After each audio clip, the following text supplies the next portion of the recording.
Vamos a hablar de política, el remedio, de la situación internacional, pero vamos a hacerlo con un toque de optimismo. El número de cubanos en posiciones claves de la política exterior estadounidense crece con la nominación de Rosa María Payá a la Comisión Interamericana de Derechos Humanos. Hablaremos ahora mismo con ella. El fuerte equipo, por cierto, de trabajo con Marco Rubio a la cabeza como secretario de Estado, tendrá una influencia crucial en el mundo hispanoamericano y está conformado por un grupo de cubanos interesantes, por Mauricio Claver Carone como enviado especial del Departamento de Estado para América Latina, Kevin Marino Cabrera, que sería el embajador en Panamá, que es un país que ahora mismo está en el centro del debate internacional, no es cualquier embajada, ¿no?, por la disputa del canal interoceánico. Tenemos a Benjamín León Jr., que sería el embajador en España, que como antigua metrópoli tiene una influencia determinante dentro de la Unión Europea a la hora de implementar políticas para nuestro continente. O Peter Lamela, también cubano-americano, que sería embajador en Argentina, nación donde Milei intenta una reforma liberadora que hay que reconocerlo, se adelantó incluso a las propuestas del presidente Donald Trump en muchísimos aspectos. Así que 3 países claves en Hispanoamérica, puestos interesantes, empezando por el puesto principal, que es el del jefe de la diplomacia de los Estados Unidos. Nunca antes hubo tantas personas con el conocimiento y con la voluntad política necesarias para intentar frenar la influencia de la izquierda radical en el continente y procurar un, digamos, vuelco ideológico que dé al traste con los regímenes de Cuba, Venezuela y Nicaragua. Como piensan y dicen mucho, es ahora o nunca. Muy buenas noches y bienvenidos a Fondo.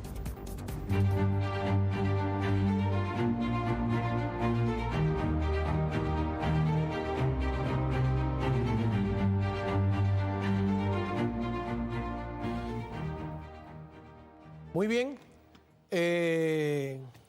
vamos a tratar de, no sé si la tenemos ya, de hacer contacto directo con Rosa María Payá, producción. Hello. Buenas noches, felicidades, Rosa María. Disculpa que tengo Buenas noches. Tengo un pequeñito Buenas problema. Noches. Muchas gracias. Pequeño problema de audio acá.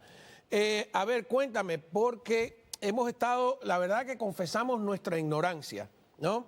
Entonces, conocemos la Comisión Interamericana de Derechos Humanos, hemos hablado mucho de ella, citamos la Carta Interamericana de Derechos Humanos cuando la ha violado Nicaragua, Cuba, Venezuela, pero no entendemos bien la nominación tuya en qué consiste, ¿no? Porque creo que hay como 7 personas que ocuparían, digamos, esa comisión. No sé si después se elige un presidente de ella. Cuéntanos y explícanos, por favor.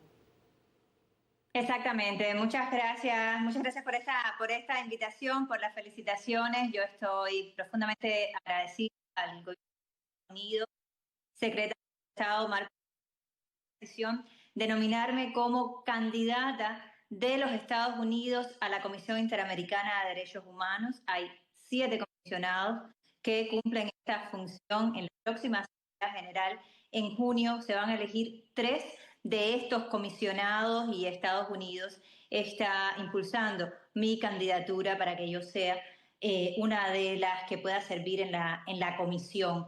En realidad, estas elecciones tendrán lugar en junio. En la Asamblea General votan 34 estados. En estos momentos hay 6 candidatos para 3 posiciones en la comisión y la comisión estará funcionando desde el 2026 hasta el 2029. Este es el periodo en el que yo aspiro a servir desde la comisión, que es el órgano de derechos humanos más importante que tienen las Américas, que tiene nuestro continente y que, como ustedes saben, forma parte del sistema interamericano y de la Organización de Estados Americanos. A ver, entonces, tu nominación no tiene que ir, digamos, como la de Kevin Marino o al Pleno del Senado, es otra la vía. no tiene que ser confirmada por el Senado porque yo no estaría sirviendo en la comisión como parte de la administración de los Estados Unidos. Los comisionados sirven en su capacidad personal como individuos. Los Estados Unidos está presentando mi candidatura. En ese sentido, yo los estaría representando, pero no una vez que comience el trabajo en la comisión, porque los comisionados servimos, como te dije, o serviríamos en capacidad personal, en capacidad individual. De hecho, es una de las fortalezas de la Comisión Interamericana de Derechos Humanos es precisamente su imparcialidad, es precisamente su accesibilidad a las organizaciones de sociedad civil, pero también a los individuos, y tiene que poder servir a todos los estados, a todos los pueblos de las Américas. ¿Los otros 7 nominados son nominados o son personas que ya están en el cargo por otros países? En estos momentos, 3 de esas 7 posiciones, de esos 7 comisionados, 3 de ellos se están eligiendo en esta Asamblea General de junio. Es uno de esos 3 puestos al que yo aspiro. En la próxima Asamblea General se elegirían los otros 4. Ok, ¿sabes de qué países son? ¿Perdón? ¿Sabes de qué países son? No solo los 3, sino quienes... me dijiste que son 34 estados con los que van a votar, ¿no?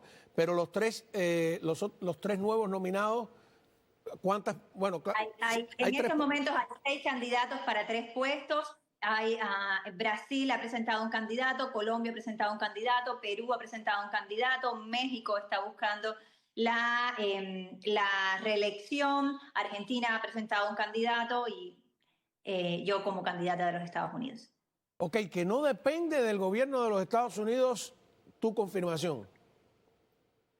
Es una elección, va a tener lugar en junio de este año y son los estados quienes escogen finalmente quiénes serán los tres comisionados. Yo tengo mucha confianza, por supuesto es desafiante, pero mi historia es una del compromiso con los derechos humanos desde el punto de vista personal, pero también desde el punto de vista de la consistencia y también desde el punto de vista del enfoque regional y específicamente en las Américas. Por más de 10 años ahora mismo he trabajado no solamente y específicamente y con prioridad en las violaciones de derechos humanos en la isla, en Cuba, también en Venezuela y también en Nicaragua, pero no solamente, también en violaciones de derechos humanos que se cometen en toda la región. Mi experiencia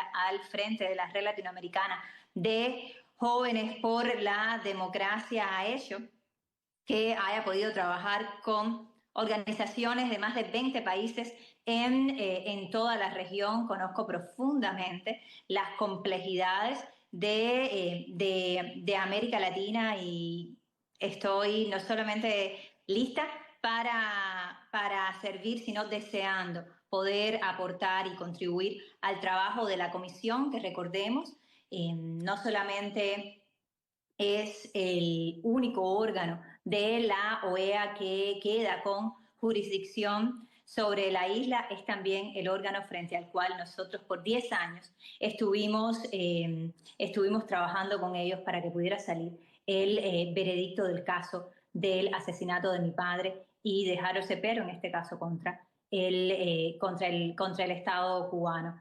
En estos 10 años nosotros hemos, en múltiples ocasiones, presentado casos ante la CIDH, ante las audiencias de la comisión, pero también en trabajo con la Asamblea General, con el Consejo Permanente, con cada uno de los Estados miembros. Me conocen perfectamente, saben de mi compromiso con los derechos humanos y yo creo que es hora de darle una impronta definitiva al trabajo por los derechos humanos en el continente. Yo creo que yo puedo traer eso a la mesa, conozco bien el trabajo Rosa, de la comisión y estoy lista para ayudar en todo lo que pueda. no dudamos de tu hoja de trabajo, todo lo contrario, y la apoyamos y la aplaudimos.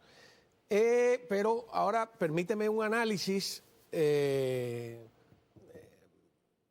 se me ocurre, ya que me cuentas esto. La sustitución de Almagro no ganó el candidato de los Estados Unidos. Estamos hablando de 34 estados. Yo sé que el secretario de Estado ahora mismo está por el Caribe y probablemente uno de los temas que toque es este. Cuando tú me dices que hay un candidato de Brasil, estamos hablando de Lula da Silva, de México, bueno, estamos hablando de posible un gobierno más izquierdista todavía. Estamos hablando en Colombia de Petro. Va a convertirse, no sé si te das cuenta instintivamente, tu candidatura en una prueba de fuerza de la nueva administración de cuál va a ser la capacidad de convencimiento de Estados Unidos en nuestro continente. Cuando regresemos de la pausa me gustaría que analizaras ese enfoque, ¿no? No es una candidatura cualquiera, es un gran pulso el que se va a dar en torno a tu persona. Sé que eso no es lo que buscabas, pero presiento que eso es lo que va a pasar. Me gustaría saber si estás de acuerdo cuando regresemos de la pausa. Estamos hablando con Rosa María Payá, nominada a la Comisión Interamericana de Derechos Humanos de la OEA. Bueno, muy bien, hemos perdido la comunicación con Rosa María Payá. Estamos tratando de recuperarla. Le he pedido a Norge Rodríguez, que de todas maneras estaba para este segmento, sí, que se suma a la mesa. Sí. No, es que la verdad es que Rosa María nos había dicho que tenía dificultades con la señal y tratamos de estar en el primer momento, pero me gustaría, el análisis es muy interesante, ¿no? Primero, es importante su nominación, ¿no te parece? Sí, a mí me parece que sí. Yo creo que es un reconocimiento al trabajo que ella ha hecho y al trabajo que ha hecho la sociedad civil cubana en general, sobre todo en los últimos años. Y creo que la Comisión Interamericana de Derechos Humanos ha sido fundamental en todo eso. O sea, está todo el tema de las medidas cautelares que emiten a favor de algunos presos políticos incluso. Y bueno, todo el trabajo de denuncia. De hecho, nosotros en algún momento logramos que llegara a un informe de la Comisión el tema de los apagones de Internet y después eso terminó en Naciones Unidas porque había salido en un informe de la Comisión Interamericana. O sea, Naciones Unidas tomó esa información y denunciaron al régimen en Naciones Unidas por apagar el Internet. O sea, ese tipo de denuncia que a ellos les molesta. Pero la idea de que es muy interesante, ella es la nominada de Estados Unidos. No depende de Estados Unidos que sea electa entre los tres. Entonces, ya vimos, fíjate, los países que tienen candidatos, aunque Argentina también, ¿no? Brasil, México, Colombia, son los candidatos de la izquierda. El candidato norteamericano no triunfó para sustituir a Almagro. Contra Rosa María Payá van a desatar toda la furia, no tengas la menor duda de que Cuba, que aunque no pertenece a la OEA, manipula a los países miembros de la OEA. Hay un grupo de países ahí, incluso si recuerdas lo que pasó con el caso de Venezuela, en la OEA precisamente, que no se llegó a un acuerdo, a una declaración en algún momento con todo este tema de las elecciones y el robo de las elecciones de Maduro.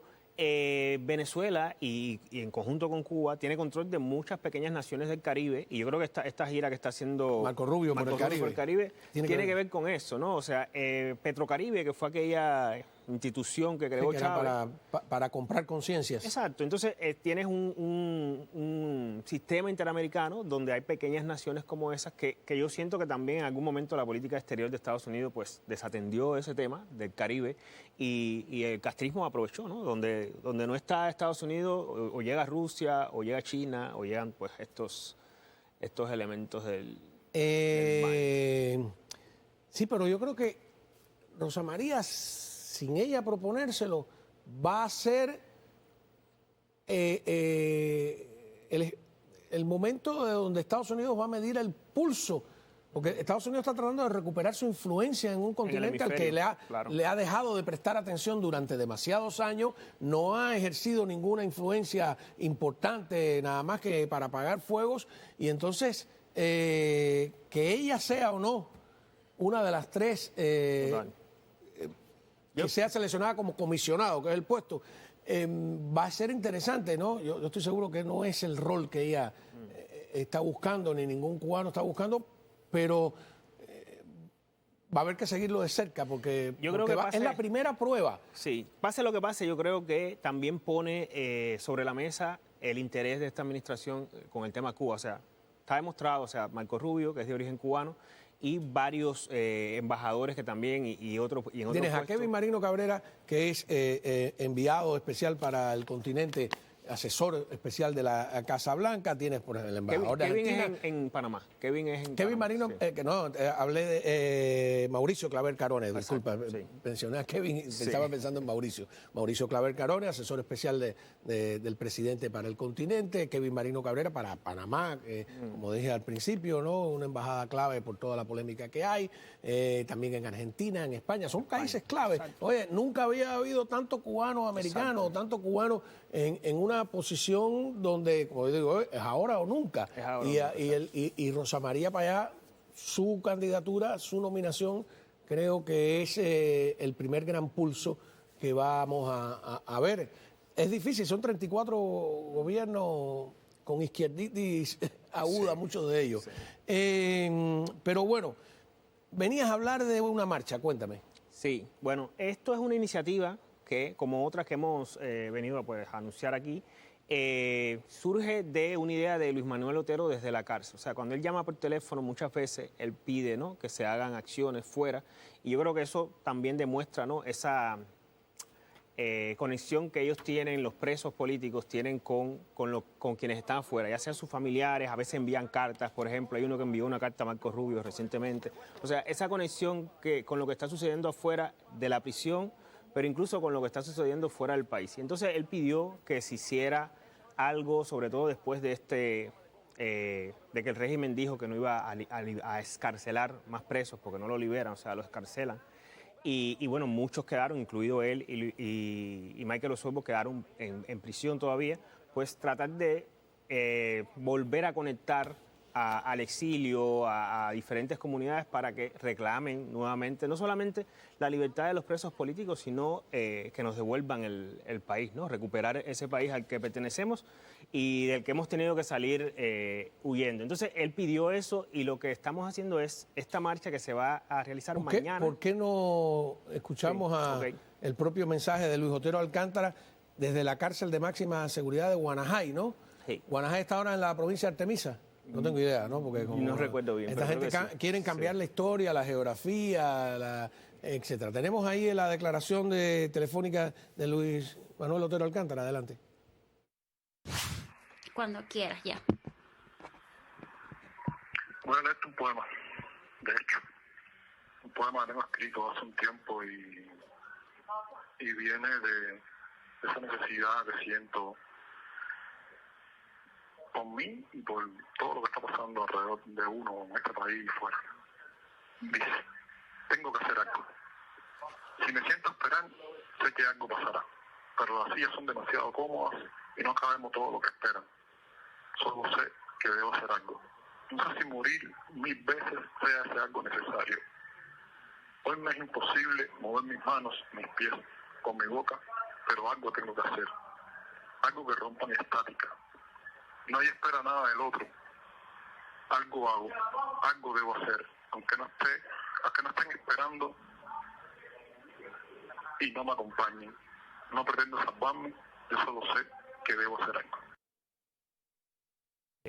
Debo hacer algo que tenga que hacer, algo que rompa mi estática. Sí, o sea, yo creo es un poema, ¿no?, de él, y que yo creo que es a la vez un llamado también al pueblo cubano en general, en el exilio y dentro de Cuba, a que hay que hacer algo, ¿no? Y entonces esto que estamos haciendo es precisamente eso, ¿no? Tratar de... Esa idea de no sé si me salve, si debo salvarme o no, es un nivel de sacrificio que los mayores habían creído perdido en las nuevas generaciones y no, está ahí, ¿eh? Está ahí y va a cumplir 4 años. O sea, Luis Manuel lo detiene el propio 11 de julio de 2021 y en julio se van a cumplir 4 años, ¿no? Y en estos 4 años ha sido así, o sea, constantemente con esa misma determinación de que Cuba tiene que ser libre, de que ese sacrificio que ellos están haciendo pues va a llegar.